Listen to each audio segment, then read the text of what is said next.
이번 시간에 해드릴 사진가는요, 데이비 시머입니다.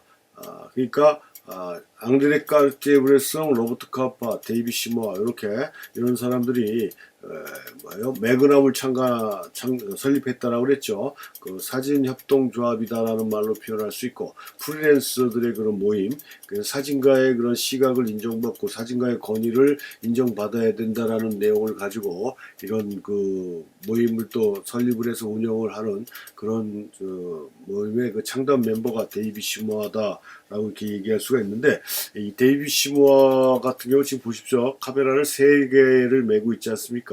손에 들고 있는 거나 카메라 같지는 않은데 3개. 지금도 이 디지털 사진 시대이지만 이 보도 사진을 하는 사람들은 카메라를 2개 정도는 같이 메고 있어요. 그러니까 렌즈별로 와이드 쪽이나 또 하나는 망원 쪽에 이렇게 달고서 이렇게 다니는 경우도 있지만, 필름 사진 시절에는 더욱 필요했던 이유가, 왜냐면 필름은 갈아 껴야 되잖아요. 갈아 끼다 보니까 하나를 갖고 또 갈아 끼다가 보면 자기가 찍어야 될 타이밍을 놓칠 수가 있어서 이 카메라를 여러 개를 갖고 다니면서 촬영하는 경우가 많고요. 그걸 이렇게 사진상에서 완벽하게 보여주는 사람이 데이비 시머다라는 거죠. 그래서 이 데이비 시머는 이 사람도 로버트 카파 때도 말씀드렸지만 그 로버트 카파하고 굉장히 친한 친구라고 그랬습니다. 그래서 유태인이라고 그랬어요. 이 사람도 폴란드에서 태어났고 유태인 출신이고, 그래서 원래 이 데이비 시머도 자신의 이름이 유태인 저기에 의해서 만들어진 이름이 있는데, 이 데이비 시머도 이름을 개명을 한 거죠. 그 유태인 신분을 감추기 위해서 개명을 했다라고 이렇게 볼 수가 있고요. 1929년부터 2년 동안 라이프치히 공예학교에서 사진하고 디자인을 배웠다라고 얘기하는데, 또 어느 책에서 보면은 인쇄하고 화학을 배웠다고 이렇게 돼 있어요. 근데 뭘 배웠는지 중요한 건 아니지만, 하여튼 제가 정리한 걸로는 사진과 디자인을 공부를 했고, 파리로 넘어와서 1933년부터 프리랜서 사진가로 활동을 하기 시작을 했다라고 볼 수가 있는데, 우리가 지난 시간에 배웠던 로버트 카파 같은 경우는, 로버트 카파 때도 잠깐 말씀드렸지만, 로버트 카파는 굉장히 열정적으로, 적극적으로, 그 다음에 활동적인 모습, 그러니까 이렇게 액티비티한 그런 액션 사진에 비슷한 이런 형태의 사진에 좀 관심이 많고, 그렇게 촬영한 사진들이 상당히 많다라고 이렇게 볼 수가 있으면, 이 데이비 시머는 좀 이게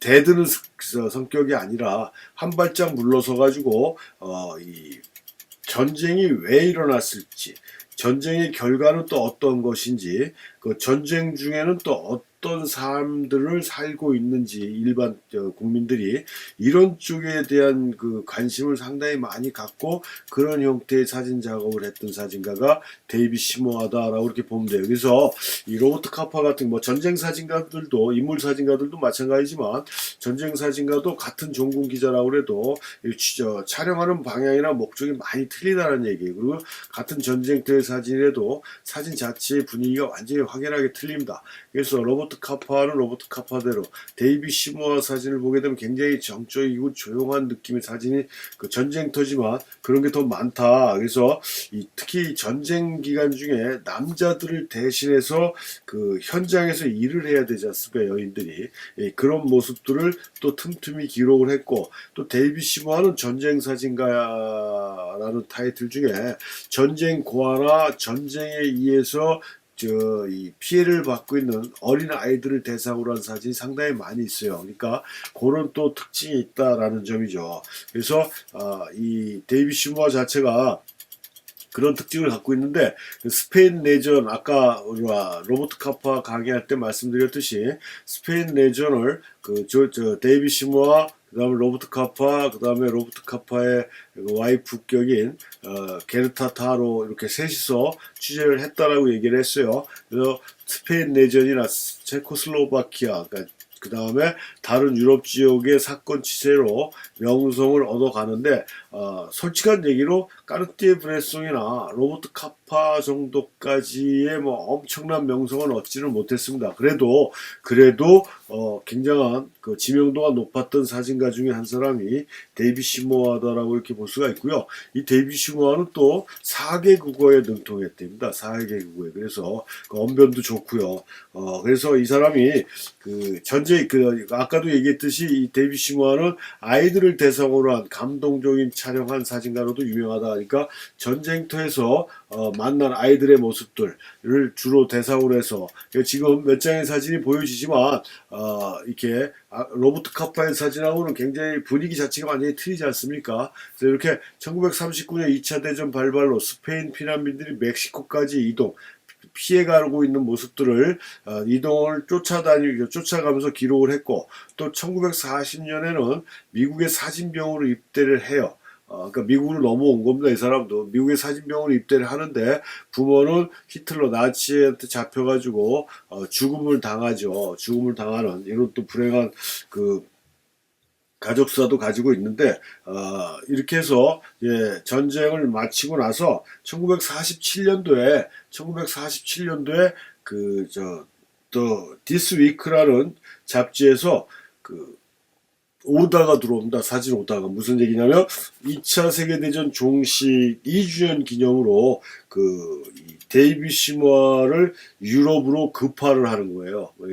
취재에 의뢰를 해요. 탐사 보도라고 해가지고 전쟁의 연합군이 밀고 들어가는 그런 경로가 있지 않습니까? 그 경로를 따라서 노르망디부터 베를린까지 이어지는 연합군의 진경로를 그대로 따라가면서 전쟁의 상황을 사진으로 기록하는 이런 프로젝트의 책임을 맡고 유럽으로 건너가서 사진 촬영을 또 한다라는 얘기예요. 사진 촬영을.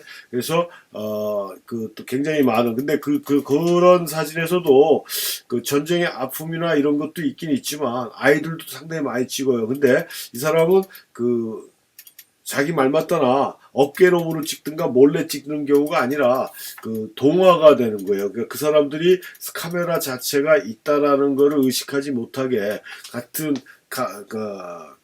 좀 친한 사람이다라고 느낄 수 있는 그런 분위기를 만들어 놓고 같이 행동하고 움직이면서 사진을 찍다 보니까 굉장히 자연스러운 샷들이 나올 수가 있다라는 얘기죠. 이게 데이빗 시모아의 사진적인 특징이 될 수가 있다라는 얘기입니다. 그래서 이 전쟁 고아 사진만 찍은 걸 모아가지고 더 차일드 오브 유럽이라는 그런 형태의 사진집도 만들어냈고요.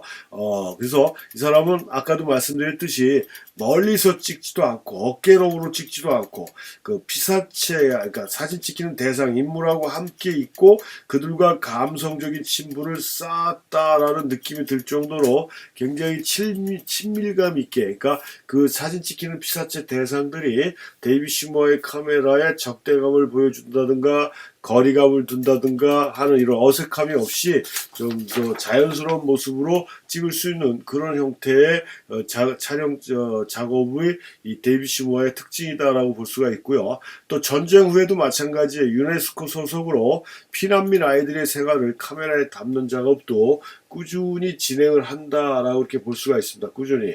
그래서 이렇게 전쟁 고아나 전쟁에 의해서 피해보는 아동들을 대상으로 그 다음에 아까도 얘기했듯이 잡지사의 의뢰로 노르만디에서 베를린까지 연합군이 진격해서 유럽 대륙을 해방시키는 진경로를 따라서 또 전쟁의 상흔과 아픔, 전쟁의 흔적들을 담아내는 이런 형태의 작업도 했던 사진가가 이 데이빗 시모아인데 안타깝게도 1954년도에 로버트 카파가 월남전에 가서 지뢰밟고 죽는다고 제가 말씀드렸는데요. 그래서 로버트 카파가 당시에 매그남의 회장이었던 것 같아요.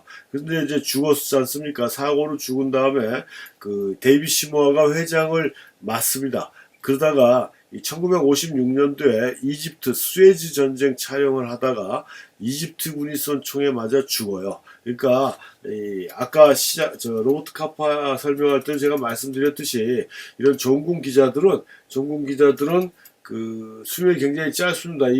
데이빗 시모아도 죽을 때 나이가 45살이에요. 그러니까 로버트 카파는 41살이라고 그랬지 않습니까?